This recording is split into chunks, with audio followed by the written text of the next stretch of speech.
Ravi மோகனோட recent emotional press மீட்டுக்கு அப்புறம் first டைமாக actress Meera Chopra அவர்கள் ஓப்பன் அப் ஆகி ரவி மோகன் அவர்களுக்கு சப்போர்ட் பண்ணியிருக்காங்க. எல்லா டைமும் மேன் தான் ராங்னு சொல்ல முடியாது.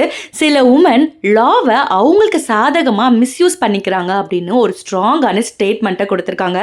அது மட்டும் இல்லாமல் மீரா சோப்ராவுக்கு வந்துட்டு ரவி மோகனா பர்சனலாக தெரியும்னு சொல்லியிருக்காங்க. அவர் ரொம்ப சிம்பிள் அண்ட் ஸ்வீட்டான பர்சன்.